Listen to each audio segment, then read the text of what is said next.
Olá, meus irmãos, Deus os abençoe, em nome de nosso Senhor Jesus Cristo. Estamos aqui para mais uma conversa, para algo que realmente contribua com a nossa fé, algo que possa elevar nossos corações. Nós estamos vivendo horas preciosas da história da igreja de nosso Senhor Jesus Cristo, o que foi chamado pelo profeta de uma nova era efesiana. Veja, uma nova era onde o Espírito Santo estaria liderando a igreja através do assim diz o Senhor. Uma nova era efesiana, chamou o profeta. Veja, o que significa isso? Significa uma igreja libertada das amarras denominacionais, dos sistemas, veja, da liderança humana, uma igreja liderada pelo assim diz o Senhor, veja, que está na mensagem que está dentro da Bíblia, uma igreja que estaria seguindo a liderança espiritual, veja, do rei, o Senhor Jesus Cristo, veja, o reino messiânico estabelecido em nosso coração. Por isso as pessoas não podem entender o que significa o reino de Deus ou o reino messiânico. Veja, os primeiros apóstolos, os primeiros discípulos, pensaram que era um reino natural, político. Veja, eles esperavam que Jesus libertasse a nação de Israel do jugo de Roma. Mas Jesus disse, o meu reino não é desse mundo. Eu não estou aqui para exercer uma liderança humana. Não estou aqui para estabelecer o milênio. Veja, isso é mais para frente. Veja, eu estou aqui para trazer a liderança espiritual do reino messiânico aplicado em vossos corações pelo Espírito Santo. Então, por isso que os magos, os três reis magos, disseram, vimos a sua estrela no Oriente e viemos para adorá-lo. E eles entraram em Jerusalém clamando, onde está ele, o rei dos judeus? Veja, e nós estamos aqui, no tempo do fim, debaixo do mesmo fenômeno, debaixo da mesma escritura. Por isso pregou o profeta, vimos a sua estrela no Oriente e viemos adorá-lo. Veja, para anunciar, veja, a estrela anunciava que o rei estava sobre a terra. Veja, aqui nesse tempo do fim, veja, o sétimo selo, a descida do anjo forte, o Espírito Santo agora, estabelecendo o reino messiânico em nosso coração. É um reino invisível, porém real. E a única forma de entrar para dentro desse reino é através do novo nascimento. E foi chamado pelo profeta de uma era efesiana, ou seja, uma era totalmente liderada pelo Espírito Santo no homem interior, como foi na igreja primitiva. Uma igreja que podia ouvir a voz do Espírito no homem interior e obedecer à voz do Espírito. Veja, um guia interior, um guia que liderasse o homem através da palavra pregada pelo anjo de Malaquias 4. Então, veja, nós temos vindo saído das eras denominacionais, da liderança dos sistemas organizados. Veja, aonde homens com sua capacidade teológica, com sua capacidade de administração, sua capacidade financeira, veja, seu caráter persuasivo, homens carismáticos, procurando liderar a igreja, criaram sistemas ao redor de si mesmos. E veja, isso foi crescendo passo a passo, até que tornou-se como que aquela grande serpente que foi esmagando, veja, a igreja e expulsando a liderança do Espírito Santo. Paulo disse, eu temo que assim como Eva foi enganada e afastou-se da simplicidade, eu temo que a serpente também vos engane.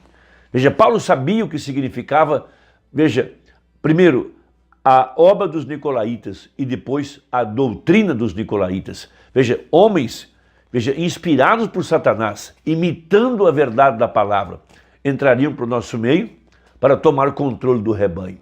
Mas a profecia disse que haveria uma era efesiana, um retorno à liderança do Espírito Santo, um retorno ao livro de Atos, um retorno, veja, à fé apostólica, quando a igreja era liderada. Veja, todos, não só o líder, mas toda a igreja, todo o rebanho, liderado pelo Espírito Santo.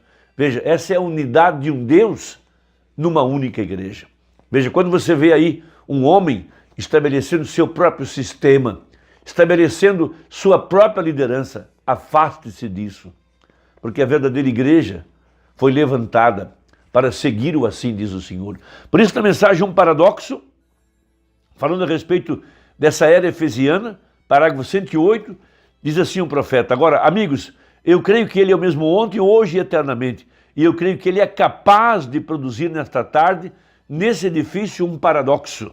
Veja, porque ele prometeu que isso aconteceria, e quanto mais que ele prometeu, quanto mais que isso se extrai da Bíblia, para esta era em que estamos vivendo, os Efésios outra vez. Veja, das eras da igreja, temos 7 eras da igreja, e nos foi prometido, na era da igreja de Laodiceia, haverá outro Efésios, um retorno ao original, um retorno à fé apostólica, um retorno à liderança do Espírito Santo. Isto é certo, estamos aqui. Eu creio de todo o meu coração que Jesus Cristo foi quem fez a promessa. Como disse na última mensagem, de pé ali contra a parede, quando estive aqui há poucas semanas, cada vez que você move um dedo, isso vai ao redor e ao redor do mundo. Nunca vai parar. Cada movimento que você faz, você verá o julgamento. Veja, a televisão prova que isso está aqui, a 4ª dimensão. Porque a televisão não fabrica a imagem, ela apenas canaliza a onda em um tubo e você vê a imagem, cor e tudo mais. Cada movimento de objeto que está acontecendo no mundo está passando bem por aqui agora, fazendo uma gravação. Algum dia, sua gravação será encerrada e você vai responder por aquela gravação. Isto é certo. Deus, veja, essa é a sua oração. Deixe-me estar tão dissolvido, deixe-me estar tão morto para mim mesmo e para qualquer coisa ao meu redor, mas estar consciente da palavra de Deus, vivendo entre nós hoje. Veja, esse é o novo Efésios para esse tempo em que nós estamos vivendo. Veja, uma igreja consciente da presença do Espírito Santo.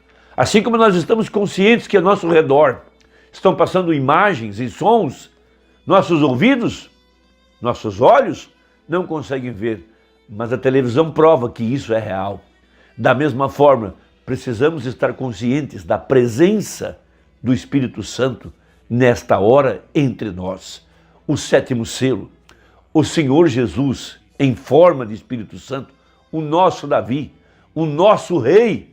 Veja, o leão desceu, bradando, 7 vozes foram emitidas para revelar essa era messiânica, essa era efesiana.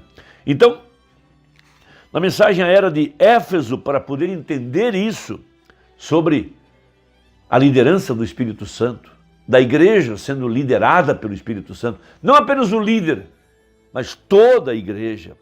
Veja, na página 77 da mensagem à era de Éfeso, para poder entender o que eu estou dizendo nessa hora. Paulo viu isto, porém ele os avisou acerca deste sacerdócio astuto que viria e assumiria o comando com suas falsas doutrinas, falando dos falsos ungidos que se introduziriam em nosso meio. Veja, ele sabia que eles implementariam uma forma de adoração que excluía o povo de qualquer participação no ministério do Espírito Santo. Colocariam corais uniformizados, veja, para que vozes treinadas pudessem fazer um espetáculo, enquanto o povo, de braços cruzados, apreciaria a apresentação. Veja, e até mesmo hoje, entre aqueles que alegam ser livres e cheios do Espírito, não há muita liberdade nos leigos. E o melhor que podemos ver é uns poucos pregadores com pregação inspirada, enquanto o rebanho simplesmente senta-se lá e procura absorvê-la. Isto é um grande contraste com Paulo, que disse que quando todos se ajuntassem, todos tivessem a direção do Espírito e todos participassem da adoração espiritual.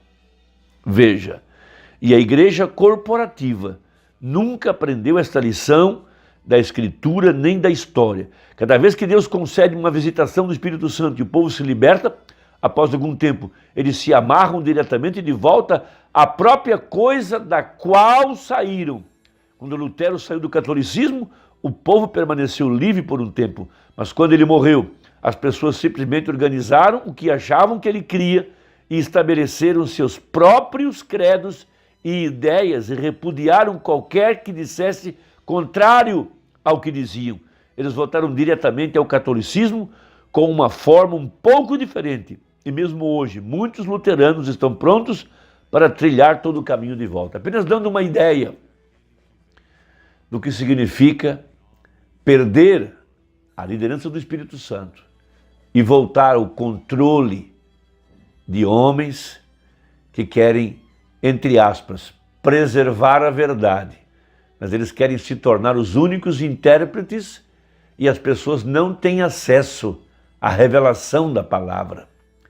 Veja, cada um de nós que somos filhos de Deus, somos chamados a comer o livro. Veja, a palavra águia significa um rasgador com o bico, aonde você vai lá diariamente e pode estar sujeito ao Espírito Santo, liderado pelo Espírito Santo e alimentar-se da palavra. O reino messiânico, uma era efesiana, aonde a igreja era liderada pelo Espírito Santo. E nessa hora nós estamos aqui. Há uma igreja hoje liderada pelo Espírito Santo, aonde ele pode ter liberdade. O povo pode adorar ao redor da palavra. O Espírito pode pregar com liberdade aquilo que ele quiser inspirar o pregador, de acordo com a mensagem de Malaquias 4, de acordo com a Bíblia, para trazer o povo à fé original. Veja, não leigos sentados, aonde lá há um homem, apenas ele, que tem acesso ao Espírito Santo, e só ele pode interpretar a palavra. Não, toda a igreja tem acesso à verdade da palavra, tem acesso à mensagem da hora. Irmão, eu espero que essa conversa te ajude hoje, que Deus te abençoe e até a próxima, se Deus quiser, em nome de Jesus. Amém.